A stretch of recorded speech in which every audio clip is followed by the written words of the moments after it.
Você acredita que vai vir muitos milionários através do dropshipping, né? E quais são as dicas que você poderia dar para essas pessoas que querem ficar milionárias trabalhando com a internet? O que você aprendeu nos Estados Unidos que você pode trazer para o Brasil? Dá umas 3 dicas tops, boas aí pra gente.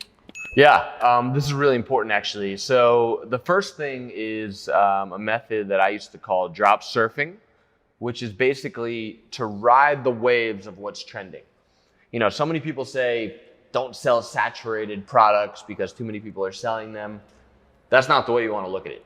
If other people are selling a product, that means you can sell it too.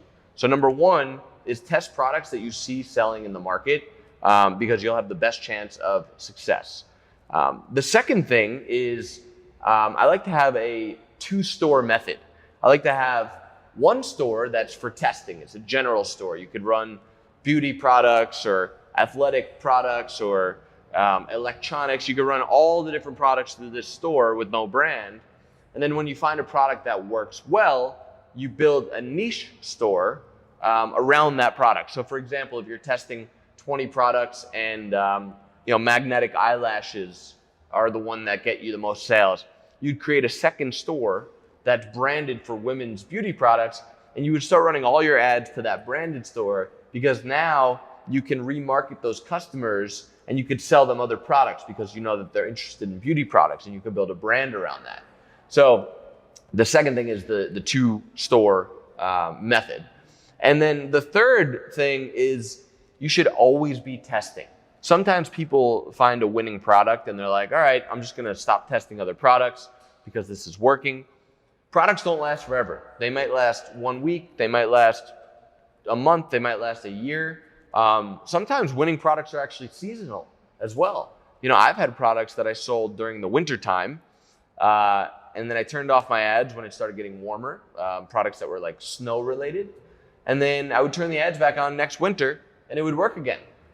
So anyway, my point is, if you find a winning product, you should still continue to test. You should be investing a lot of your profits into testing more products because the more products you test, the more winners you're gonna find. And if you could have several winners, you can make a lot of money. And then the last thing I wanna say is your standards need to rise. Maybe making $100 a day for you would be life-changing. Maybe making $1,000 a day would be life-changing. Well, with dropshipping, I've had days where I've made over $100,000 in one day, right? So the possibilities here are pretty much endless, and you wanna have high standards and high goals because you can make a lot of money in this business model. Tem como ganhar dinheiro com dropshipping? Tem como ficar rico com dropshipping? E por quê? I mean, I'm a case study, right? I made a lot of money dropshipping. My store scaled from, it was doing about $500 a day. And then I had to drive from Los Angeles to Florida, which is about a 5-day drive. And during that drive, it went from 500 to 2,000 to 7,000 to 35,000 to $50,000 per day. And I was making about $20,000 to $25,000 a day in profit, which was by far the most money I'd ever made before. And the reason why you can make a lot of money with dropshipping is because it's simply a matter of figuring out which ads you could spend money on and get more money out of. So if you put in $1 and you get out $2, how do you put in $100 and get out $200? Or put in $1,000 and get out $2,000? Or put in $20,000 and get out $40,000 or $50,000? It's very scalable. Prior to dropshipping, I used to import products and have them in warehouses, and I would sell, but I would run out of inventory and I'd have to turn my ads off. With dropshipping, since we're buying directly from the manufacturers, we have unlimited inventory most of the time, so you could scale as big as you want. And it's been proven time and time again. I've done this, on probably 10 different stores at this point. We have a bunch of ZenDrop sellers that are doing $100,000 a month, $1 million a month. I've seen it repeated and repeated. So yeah, this business model totally changed my life. It's changed the lives of hundreds of my students that I've seen. And our whole ZenDrop community is passionate about this business model as well. Vocês estão vindo muito forte para o Brasil, né? Escritório gigante, estão acreditando muito no Brasil. Você acredita que vai vir muitos milionários através do dropshipping, né? E quais são as dicas que você poderia dar para essas pessoas que querem ficar milionárias trabalhando com a internet? Yeah, I mean, I can guarantee you that there will be tons of new millionaires made in dropshipping here in Brazil because I've seen it happen in the US. I was part of it. I felt it. And it's happening here. I mean, there's new people every day that are figuring out winning products because it's actually relatively easy to make $1 million reais in sales. It's just a matter of finding a winning product and spending a lot of money on ads. It's going to be the people that are motivated and excited that are going to win. The people that are skeptical and frustrated are going to give up. So if you want the chance of winning, it's not so much what do I do? It's more so who do I need to be, right? Most people are like, what do I need to do? Where do I need to find products? How do I, scale my ads? How do I test things? Which are good questions, but focus more on who do I need to be?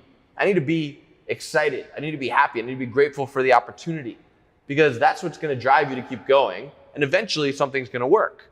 I mean, I've seen people go through 60, 70 products before they hit a winning product. And most people would have given up on 3 or 5. That's why I say when you're testing, don't worry about making things perfect. Just do as much as you could. And when you find something that works, hone in on it and scale it. So I guarantee you there's going to be many millionaires made here. And if you want to be one of them, you have to be excited and you have to be motivated. And one piece of advice I'd give you to make sure that you can actually scale your business is the first thing is outsource your customer support because customer support's a tricky thing. You need to have good customer support. And if you're running it yourself, number one, you won't do it as good as somebody else because if it's their full-time job, they'll be answering faster and better.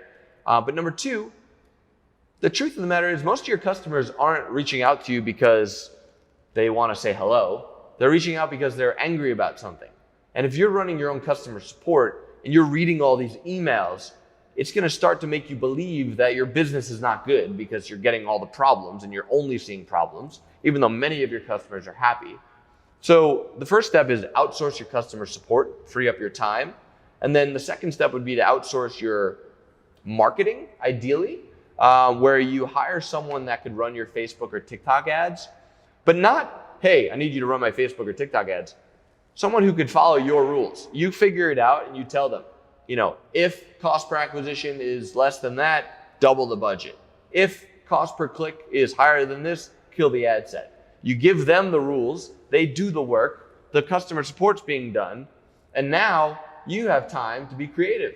So my one piece of advice is to outsource the things that are taking up most of your time and energy, especially things that are making your energy worse, like customer support, and spend more time pondering on what's next and looking around and scouring products and testing new stuff.